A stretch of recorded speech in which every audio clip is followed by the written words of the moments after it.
علامہ doctor محمد اقبال. کچھ لوگ نا جی کہتے ہیں ڈاکٹر اقبال نے داڑھی کیوں نہیں رکھی تھی. تو یہ غلطی کی علامہ اقبال نے, رکھنی چاہیے تھی انہیں. ناراض ہو گئے آپ لوگ. جو جس کی غلطی ہے وہ اس کی یہ غلطی ہو گئی ان سے, انہوں نے نہیں ٹھیک کیا. اب اقبال کے داڑھی نہ رکھنے سے کیا سنت کی مخالفت پر اسے ڈگری دی جائے گی؟ وہ میں ہی کیوں نہ ہوں, جو کام خلاف سنت ہے وہ بہرحال. لیکن میرا سوال یہ ہے کہ اقبال نے صرف داڑھی نہیں نہ رکھی, باقی سارے کام اچھے کیے, تو آپ باقی کے تو سارے اچھے کر لینا.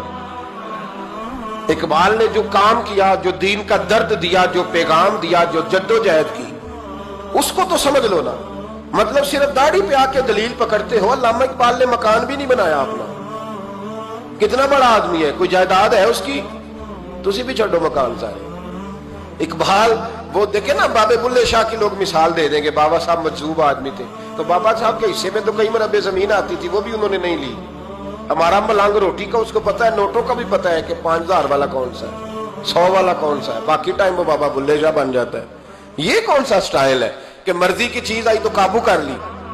تو ڈاکٹر اقبال نے یہ درست کیا, لیکن اس کے باوجود ہمارا نظریہ ہے کہ اللہ اس کی یہ خطا معاف کرائے گا, پر بندہ بڑا باکمال تھا.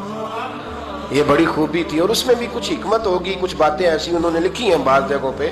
لیکن اقبال کی جو معرفت ہے, جو حسن ہے, جو وقار ہے ان کے لب و لہجے میں, اس کا انکار کیا جا سکتا نہیں. لیکن اس کو ہم ڈیفینڈ بھی نہیں کرتے. جو کسی میں کوئی کمزوری ہے وہ بہرحال اس کی. وہ ایک سوال بڑا اٹھتا تھا, لوگ کہتے تھے کہ آپ روز داڑھی کی بات بھی کرتے ہیں اور علامہ اقبال کی بات بھی کرتے ہیں, تو میں نے آج اس کی وضاحت کر دی. بات کی سمجھ آ گئی آپ حضرات؟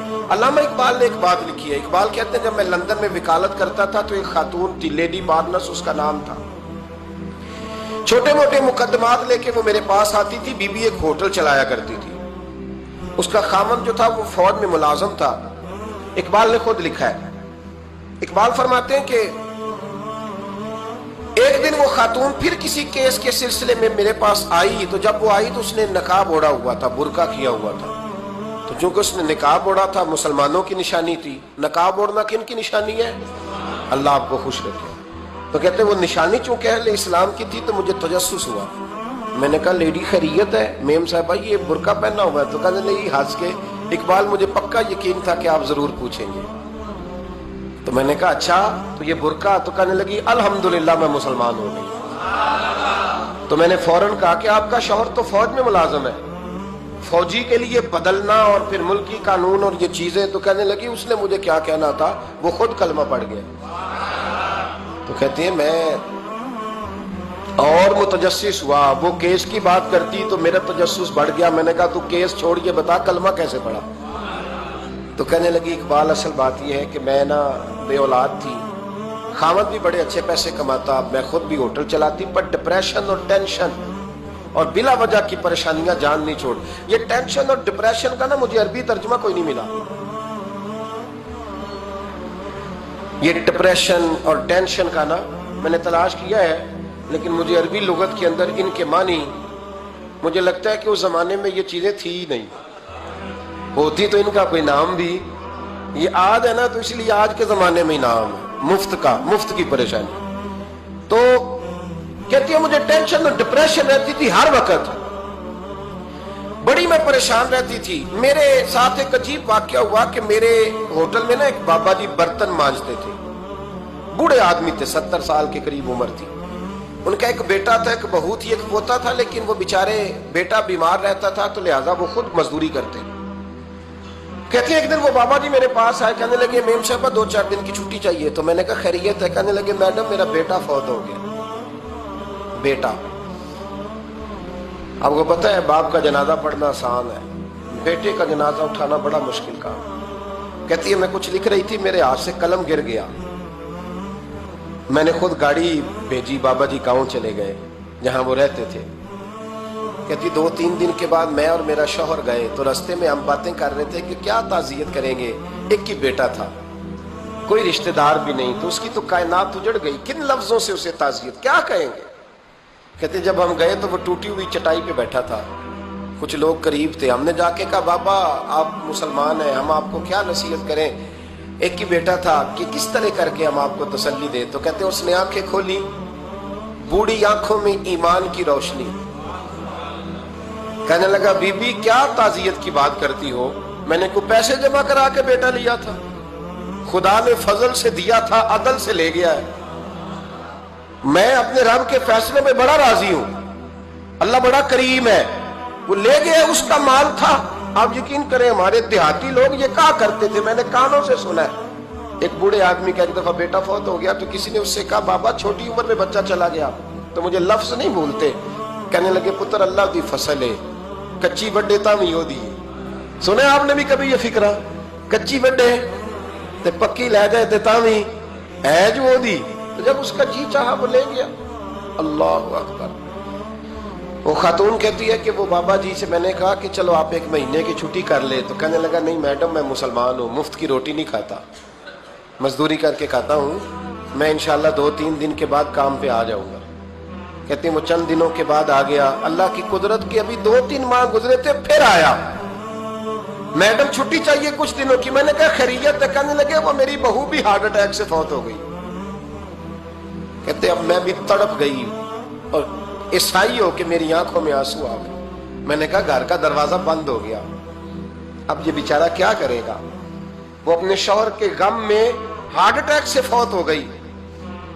کہتے ہم پھر 2-3 دن کے بعد تعزیت کے لیے گئے، پھر ٹوٹی ہوئی چٹائی، بوڑھا نہ اپنی انگلیوں سے زمین پر کچھ بنا رہا۔